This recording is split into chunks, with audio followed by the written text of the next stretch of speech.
ഇന്ന് ഞാൻ പറയാൻ പോകുന്ന കാര്യം ഒരു പക്ഷെ പലരും അംഗീകരിച്ചെന്ന് വരില്ല, especially girls. Welcome to normalisation series part 6 behind the brush.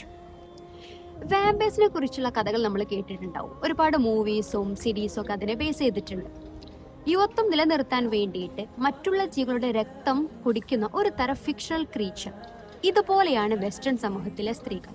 ഇത് ഞാൻ പറഞ്ഞതല്ല, ലോകത്തിലെ ഏറ്റവും വലിയ ഫെമിനിസ്റ്റ് എഴുത്തുകാരിയിൽ ഒരാളായ നവോമി വോൾഫ് തന്റെ പുസ്തകമായ ദ ബ്യൂട്ടി മിത്തിൽ പറഞ്ഞ വാക്കുകളാണ്.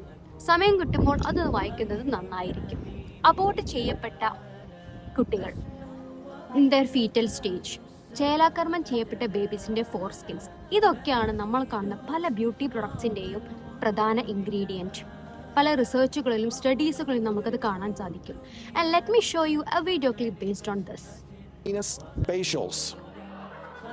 That's the nickname of a New York City salon treatment called the Hollywood EGF facial because the secret ingredient is an enzyme derived from the cells of Korean newborn baby foreskin. മറ്റൊരു സംഭവം എന്താണെന്ന് വെച്ചാൽ makeup is equal to confidence. കോൺഫിഡൻസിനും മറ്റുള്ള ആളുകളുടെ ശ്രദ്ധ കൈപ്പറ്റാനും വേണ്ടിയാണ് പലരും ഇന്ന് മേക്കപ്പ് യൂസ് ചെയ്യുന്നത്. ചെറിയ കുട്ടികൾ പോലും ഇന്ന് കോസ്മെറ്റിക് ഇൻഡസ്ട്രിയുടെ അടിമകളാണ്. സോഷ്യൽ മീഡിയ ഇൻഫ്ലുവൻസും അൺറിയലിസ്റ്റിക് ആയിട്ടുള്ള ബ്യൂട്ടി സ്റ്റാൻഡേർഡ്സുമാണ് ഇതിനുള്ള പ്രധാന പ്രചോദനം. സൗന്ദര്യവും ആത്മാഭിമാനം വർദ്ധിപ്പിക്കുമെന്ന് തെറ്റായ വാഗ്ദാനങ്ങളാണ് ഇത് ഉപയോഗിക്കാൻ വേണ്ടി പലരെയും പ്രേരിപ്പിക്കുന്നത്. ഇത്തരം ബ്യൂട്ടി പ്രൊഡക്ട്സ് ഉപയോഗിക്കുന്നവരെ കാത്തിരിക്കുന്നത് ക്യാൻസർ മുതൽ ഹോർമോണൽ ഇംബാലൻസ് വരെയുള്ള അസുഖങ്ങളാണ്.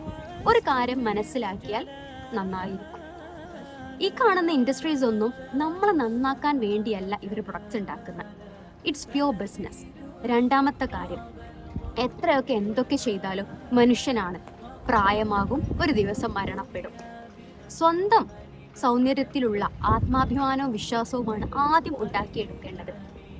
ഇല്ലാത്ത മുഖഭംഗി മറ്റുള്ളവരെ കാണിച്ച് കയ്യടി നേടുന്നതിൽ ഒരു കാര്യവുമില്ല.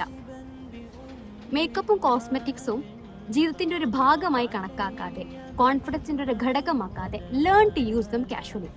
ഇന്ന് ചില ആളുകൾക്ക് ഒരു ലിപ്സ്റ്റിക് പോലും ഇടാതെ പുറത്തിറങ്ങാൻ കഴിയൂല. ഓക്കെ, നിങ്ങൾ കാണാൻ ഭംഗിയില്ല, നിങ്ങൾ ഇതൊക്കെ യൂസ് ചെയ്താലേ കൂടുതൽ ബ്യൂട്ടിഫുൾ ആയി ആൾക്കാർ നിങ്ങളെ കാണുകയുള്ളൂ, അറ്റൻഷൻ കിട്ടുള്ളൂ എന്നൊക്കെ ആരാ നിങ്ങളോട് പറഞ്ഞത്?